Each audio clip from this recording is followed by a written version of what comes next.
RTC Tirupati resident పరిధిలో మహిళా సిబ్బందిపై జరుగుతున్న వేధింపులను నిరసిస్తూ కార్మికులు మెరుపు సమ్మెకు దిగారు. దీంతో రెసిడెంట్ పరిధిలోని 14 డిపోల్లోని 1500 బస్సులు డిపోలకే పరిమితమయ్యాయి. వేధింపులపై ఉన్నత అధికారులకు ఫిర్యాదు చేసినా వాళ్లు పట్టించుకోకపోవడంతో సమ్మెకు దిగామంటున్నారు ఆర్టీసీ కార్మికులు.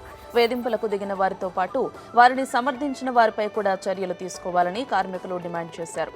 సమ్మె ప్రభావంతో తిరుమల తిరుపతి రోడ్డులో ఆర్టీసీ బస్సు సర్వీసులు నిలిచిపోయాయి. తెల్లవారుజామున 4 గంటల నుంచి బస్సులు నిలిచిపోయాయి.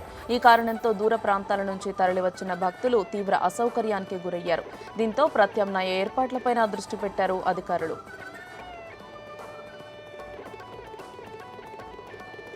చెప్పినట్టు వినకపోతే, నేను పిలిచినప్పుడు రాకపోతే నేను ఇలా సస్పెండ్ చేయిస్తాను, డిఎస్ ఇప్పిస్తాను అట్లా అనేసి వేధిస్తున్నారు.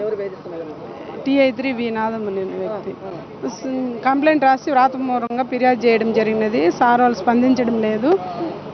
నిన్న కొంతమంది మా ఆర్టీసీ అధికారులు సమక్షంలో నన్ను బలవంతంగా ఒప్పించి కాంప్రమైజ్ చేయించి లెటర్లు ఇప్పించారు. ఇప్పించిన తర్వాత వెంటనే వాళ్ళ సమక్షంలోనే నన్ను అసభ్యంగా మాట్లాడారు. చిత్తూరు జిల్లాకు సంబంధించి తిరుపతి డిపోలో పీలేట్ డిపోలో ఎవరైతే మహిళా కండక్టర్లు ఉన్నారో వారిని కొంతమంది సూపర్వైజర్స్ లైంగికంగా వేధిస్తున్నారని చెప్పి వ్యక్తిగతంగా వారు డిపో మేనేజర్ గారికి RM గారికి ఫిర్యాదు ఇవ్వడం జరిగింది.